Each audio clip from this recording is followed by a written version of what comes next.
मा एसेबां मोजां फाग्लै बेलाय आयौ दिन्थिफैफेरबाय बा मबाइलाबो मेम'रि फुल जाना होबायलै नङाबा आरो बेसेबा फट' भिडिअ थिखांबावनो हागौमोन खालि मेम'रियानो फुल जाबाय थायो आरो जायाबो मा दिनै एकदम हाजार बा 30-40 हाजार गाहाम फट' भिडिअ दं आंनियाव मालाय मानसिफोरनाव बेफोरबायदि हाजार फट' भिडिअ थानायानो थाङा आंनावसो दङ एकदम मेम'रि फुलनि थाखायनो गोदान मबाइल गंसे बायलायलांबाय आरो मेम'रि फुल जाबावबाय आरोथ' मेम'रि एक्सट्रा सोबावनो दङसो मानसिफोरनिया मालाय मेम'रि फुलानो जाया मानसिफोरा आंखौ बुङो फट' भिडिअफोरखौ डिलिट खालामबाय थानांगौ होननानै आं बोरै खालामनो दे फट' भिडिअ आंहा सैमानि मावजिनि टुटुलु अमामोननि बोरमानि मानसिनि गावनि एकदम दंसोयो आं बोरैबा मोनसोयो आं रावनिबो फट' भिडिअफोरखौ डिलिटखौनो खालामा लागिबा मेम'रि खमायना दोनगोन आं स्पेसखौ थेवब्लाबो डिलिट खालामा दा न'आव थांनानै मेम'रि खमायहैलायनांसिगोन साला फट'फोरखौ थिखांबावनो आसा थाबायलै मेम'रि फुल दा माबा 20 MBल' दङ MB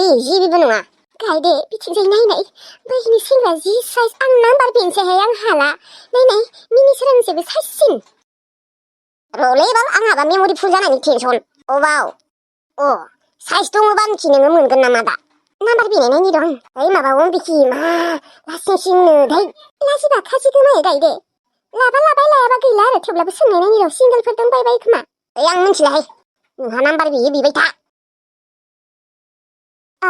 हेलौ ओइ आदा सोरखौबा बुंखौ जारुवा नोंखौनो गाबज्रिदोंबा आं आदा मायबा सोंनो नागिरदोंमोन अन्नानै आंनि खाथियाव फैनो हागोन ना आदा गाज्रि मोनाबा लासिंसिं आंसो गन्थं हास'होगोनलै बे सासे मानसिया मासे हौवा फाग्लि बालदै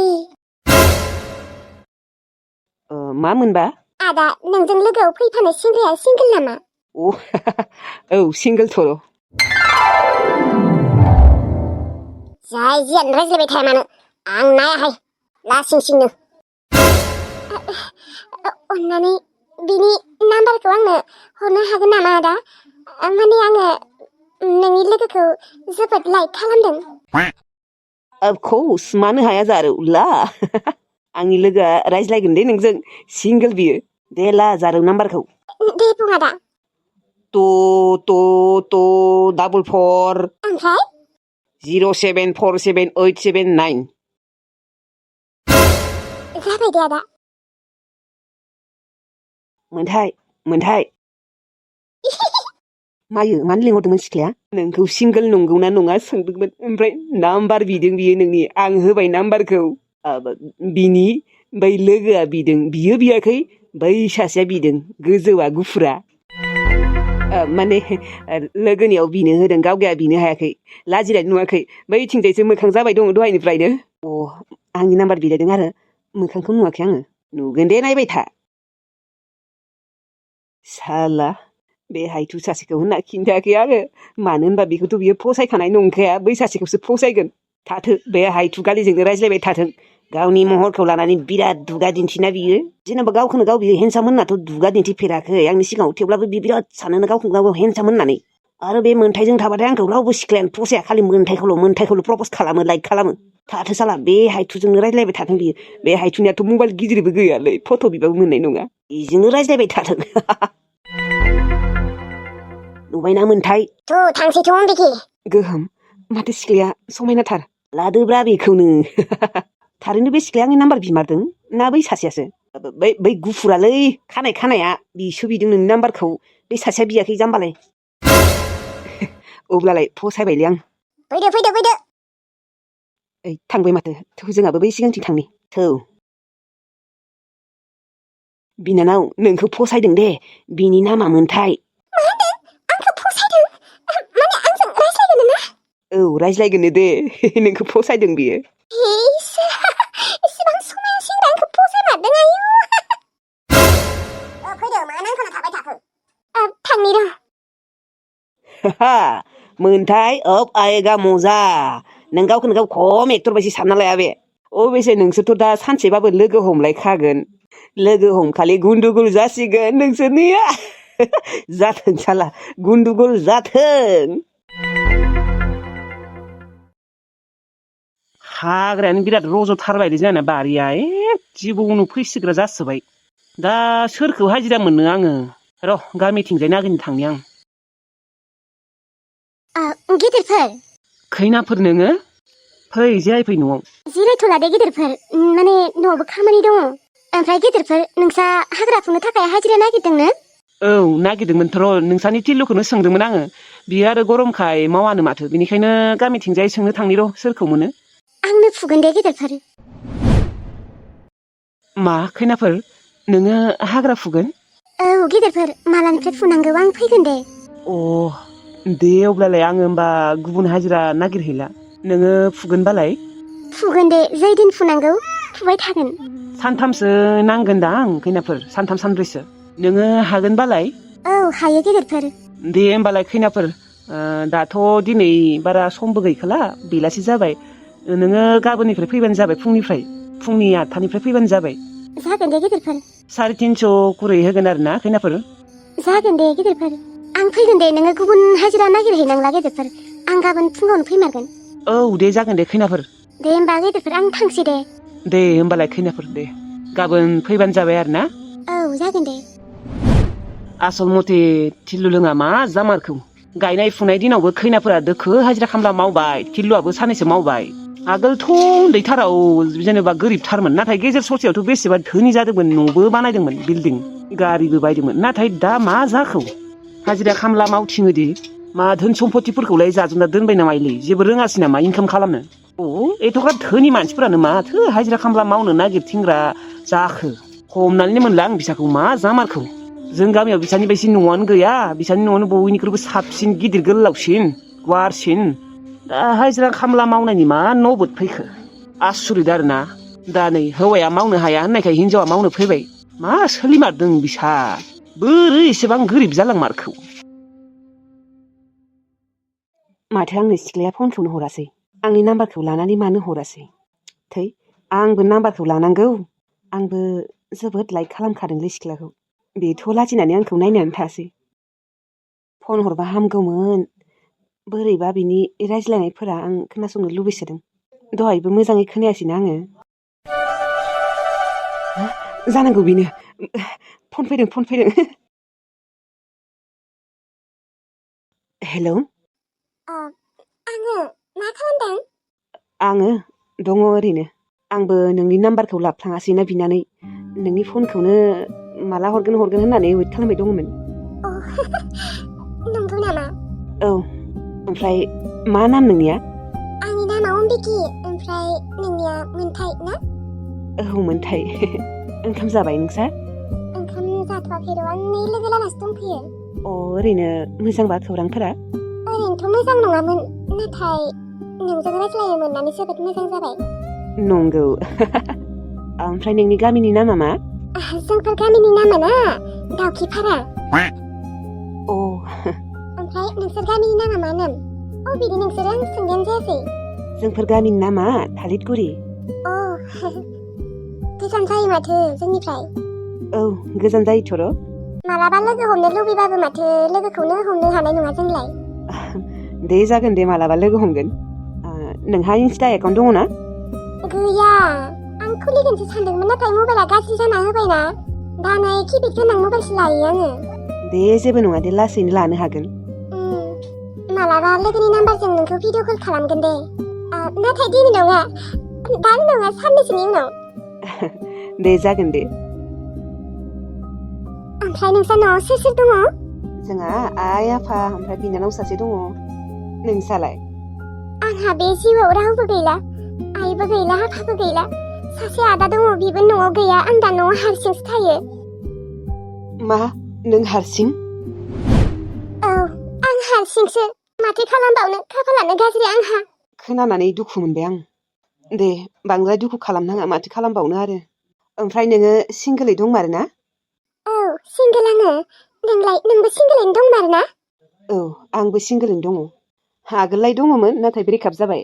आजिखालिनि सिख्लाफोरखौ आरो माथो बुंबावनो। माने बयबोथ' नङा देनाय गाज्रि थेवब्लाबो बांसिनानो बेफोरबायदि नुनो मोनो दानिया रावखौबो फोथायनो हाला। नाथाय आं गुबुनफोरनि बायदि नङा। आंथ' थगायग्रा नङा थगायजाग्रासो। ओमफ्राय आं नोंनाव मोनसे खोथा सोंनि दे गाज्रि मोननाङा। दे सोंजागोन दे जेबो नङा सों। नोंलाय खै बोसोरसो थाना हाबा जागोन? आङो दा खिन्थाथ'नो हाया र'। जेनेबा बांद्राय बोरायलागि थाया बिदिनो बोसोरसे बोसोरनि उनाव खालामगोन आङो बारा गोबाव थाया बांद्राय बोरायना हाबा जाया नङाबा देनां गथ'फ्रा आबौसो होनना बुंगोन औ नंमारगौबो बैसोआ बेसेबां नोंनिया आङो एसे बैसो जाहांबाय आङो 29 जाबाय नोङोलाय आंबो 29आनो होनबालाय हाबा जानो बैसो जाबाय नोंबो आंबो ना बा आबौआ दाबो रायज्लायखाङाखै बा मालाय गोदान बा निउ दे रायज्लाय थै माबा नोंबो लोगो आंनिया अ नोंजों दाखालिबावै फैफानाय लोगोआ औ बिसानावनो थायो आङो माथो खालामबावनो बिनि अनगा रावबोआनो गैया आंहा बिसानावनो थायो आङो हरावबो दानिया थाग्रा जाबाय नङाबा हारसिं आंबो दे था बिसानावनो था नङाबा न'आवबो हारसिं सिख्ला मानसि बोरैबा मोनोना औ र' दे होमबा ना उनाव रायज्लायगोन दे ओंखाम जानो लिंहरबाय र' आंखौ आया दे होमबा ना बाय Oh my god गायरि थारैनो आंखौ फसायमारदों बे सेंग्राया मिनि सोराङाथ' आंखौ जि बासिखायोमोन नुदोंना मिनि सोरांसैसो हेन्डसामसिन आंखौ फसायदों भाग्य मोजां आरो दे लोगो रह आंहा होमबा गुमै मोनसिगोन आरो ना लोगोनि हौवाबाबो खिन्थु आं गुमै होनना बुंगोन दै आरो नों आंनिख्रुइ बेसे गिदिर उन्दै आं मोनथिया जिखिजाया जाय सिगां हाबा जाग्रोयो बिनि गिदिर देहाय दे आंबो मोनथिया नों आंनिफ्राय गिदिरना उन्दै जिखिजाया नोङो गुमै बुंबानो जाबाय कंग्रेचुलेसन अंबिकि कंग्रेचुलेसन बा बिनि खुसियावनो आं नोंनो दायो माबा दौगोन दे चावमिन दौगोन थेंक इउ समाज गायदे थेंक इउ थौ होमबालाय दायो सकाव थांगोन चावमिन जानो आरो नों मिथिगौना गायदे आंहा बे जिउआव रावबो गैया होनना मिथिनाबो बियो आंखौ एक्सेप्ट खालामदों जेनेबा मोजां मोननोथ' होनाखै देनाय आइ लाभ इउखौ बुंथ'वाखै थेवब्लाबोथ' आंजों रायज्लायनो इन्ट्रेस्ट मोनदों बियो आंखौ लाखागोन दे मोजाङानो थारैनो नोंखौ हाबा खालामबा बेसेदि खुसि मोनगोन आंबो हेन्डसाम सेंग्रा नागिरबाय थानाया नोङो हेन्डसाम सेंग्रा मोनमारबाय दे औ गायदे मिनिसोर आंखौ मालाबा फन हरनानै दोखो आङो बुंगोन र' दे थाथोसै माखौथ' आरो बुंला बुंलि खालामबाय थानांगौ थेवब्लाबो आंखौ हायथु माबाथु होननानै बेसेबा आंखौ लाजि फोनाङोमोन ना बेसेबा बासिदोंमोन दालाय बिनिख्रुइ साबसिन हौवा मोनबाय माथो आंलाय आं दिनै लोगोनि मबाइलखौ लाबोथारबायलै बिबारिजों रायज्लायनो होननानै दिनै खेबसे खबर लाथारनोसै आं रायज्लायनायनि नोंनि राव खोनानो लुबैदों आं बिबारि नाथाय नोंखौ नांला दे आंनो नांला नों जाबाय सासे थखेबाज ओरैनो रायज्लायनायनोसो लुबैदों आं मिथिदोंना आंनो नांखायाब्रा मालायनि हिनजावखौ नांखाया नोंखौथ' आं आलासिलाय नुनानैसो नोंखौ आं हाबा खालामनो नागिरबाय माथो मिनि सोराङानो बेसेबा उतपात खालामदोंमोन नोंखौ दांनांगि जायगाफोरावबो दांदोंमोननो माथो आथिङाव दांदोंनो आखायाव दांदोंनो खावलायाव दांदोंनो गुस्थियाव दांदोंनो आरो नोंनि बिग्राय हौवायाथ' बेसेबा थखेबाज नों बेखौनो आरो माबा फोथायबावो आरो नोङो बिबारि गलती हो गया तुम्हारा मिस्टेक हो गया र' दिनै रायज्लायथारनि आङो दिननिफ्राय हरला दे नमस्कार हरखाया आं ओरैनो जेनेबा रायज्लायनायनो लुबैदों माबायदि अबस्थायाव दङ आं मोनथिखागौ आंनि माथो खोनानाय लोगो लोगो नों दानना होखागोन बिबारि थेवब्लाबो नोंनि खेबसे माथो खोनानो मोनबानो जागोन दे नों खुसियाव थाबानो आंबो खुसि मोनगोन नोंनो खुसियाव थादो आं जियानो जाया मानो आं जौ फाग्ला जानानै थैया बिलाय आंनिसो गोसोसै आंनिसो जिबन नालाय नोंहा नोंनि लाइफआव खुसि थादो बिबारि सना हामा सना बुंनो हामाब्रा मालायनिसो हिनजाव बियो गुबुननि माथो रिसिभ खालामालै रिसिभ खालाम हेलौ सोरमोनबा सोर जाबावनो बिबारि आंनोलै फोजोंसार खबर लानो होननानै खेबसे फन हरबाय गाज्रि दामोन दे थारमाने ओरैनो खबर लानो होननासो हरदोंलै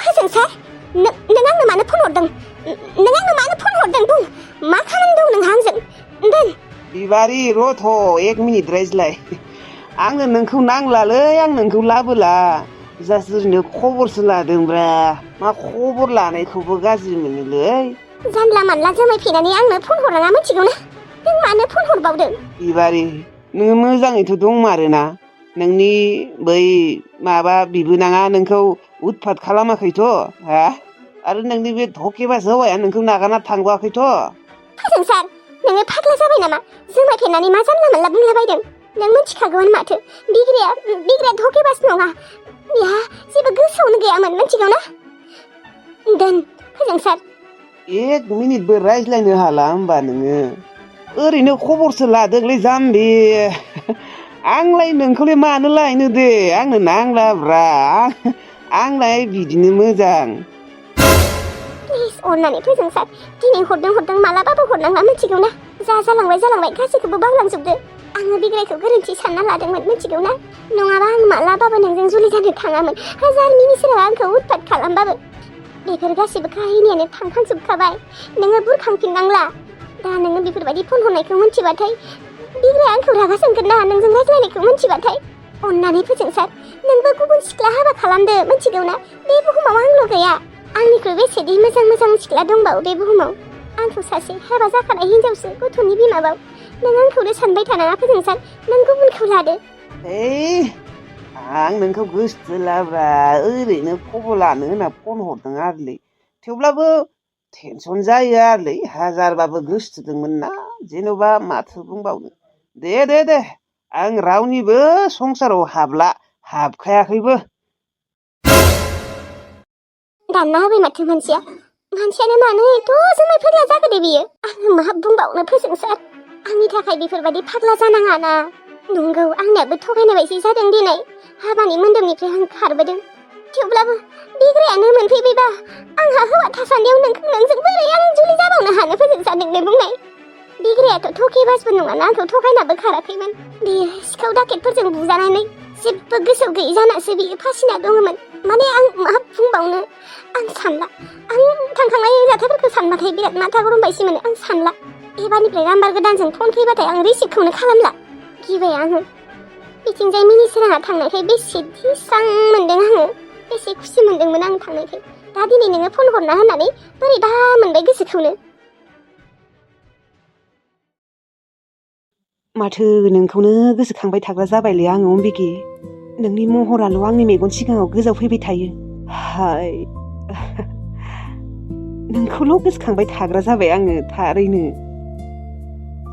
भिडिअ कल खालामनोबो बिनिया गिदिर मबाइल गैया आंनो मालाबा बायना होनांसिगोन बिनो आरो मोनसे खोथा थाबैनो लाबोगोनलै आं बिखौ आगोलबो 6 बोसोर मानि रिलेसनशिपआव थानानै थगायजाबायसो बिनिखायनो एबार थाब हाबा खालामनांसिगोनलै माखौथ' गोसोथोला थोलि खालामबाय थानांगौ जाखो बैसोआबो जाया नङा जासाबबायानो 30 बोसोरानो जासिगोन 6 मासफोरल'सैसो हाबा जानो बैसो जाखाबाय आरो बिबो 29 जाबायानो होमबा माखौथ' गोसोथोला थोलि खालामबाय थानो लाबोखागोन आं आरो अन्थाव बाथावनो बिमाबो गैजा रोङा बिफाबो गैजा रोङा हारसिं थै बारा दिन रायज्लायबाय थायालै बाराबा दानो मास 2 मोनथामनि उनावनो लाबोगोन आं माथो प्रब्लेमखाय न'आबोथ' जोंहा जेबो बुंखानाय नंखाया न'बो दंखायो बिनि सायाव आरो फैसानिबोथ' आंखाल गैथ'वाना साननैसोनि उनाव आइजों रायज्लायगोन र' आङो अन्थाव बाथावनो बेफोरबायदि हारसिं थाबाय थायो बियो आइ मिस इउ अम्बिके नोंखौ बेसेबा गोसोखाङो आं जेब्लानिफ्राय नोंजों रायज्लायग्रा जादोंना अब्लानिफ्रायनो नोंखौनो गोसोखांबाय थाग्रा जादों आं जानाय लोंनाय उन्दुनाय खिनाय मानि आं मिथिगौ नोंबो आंखौ फसायो बेनिखायनो नाम्बार लादों आंबोथ' नोंखौ फसायखाबाय नाथाय दिनैसिमहालागै नोंबो आंखौ आइ लाभ इउ बुङाखै आंबो बुङाखै नाथाय आं दायो बुंहरगोन आइ लाभ इउ होननानै नोंलाय आंखौ मिस खालामो ना खालामा अम्बिके आंलाय बेसे मिस खालामो आइ मिस इउ अम्बिके आइ मिस इउ मबाइल गिदिर थानायबालाय भिडिअ कल खालामबाय थानो हागौमोन दे होमबा लोगोफोर दिनैनि भिडिअखौ एसेयावनो फोजोबनाय जाबाय नोंथांमोना गोबाङानो सोंगासिनो आंनि पेमेन्टआ हाबबाय ना हाबाखै होननानै बै मोनसे चेनेलावबो सोंदों ओमफ्राय बेयावबो आं बुंखाबायमोन आरोना पेमेन्टआ हाबबाय होननानै नाथाय नोंथांमोना बयबो नुवाखैबो जानो हानाय बेनिखायनो आं खिन्थाबावनोसै सोंबाय थानायखाय हाबबाय आरोना लोगोफोर आंनि पेमेन्टआ हाबबाय हाबनायथ' नङामोन आङो कमप्लेन होनायखाय हाबदों आरोना ओमफ्राय लोगोफोर नोंथांमोना भिडिअखौ नायोल' आरोना गोबाङानो साबस्क्राइबबो खालामा लाइकबो खालामा ओमफ्राय हरग्राफोराथ' हरबाय थाखायो देनाय थेंक इउ स' माच हरग्राफोरनि थाखाय नाथाय गोबाङानो हरा आरोना ओमफ्राय लोगोफोर थाबैनो गोदान स्ट'रि नुनो मोनसिगोन नोंथांमोना।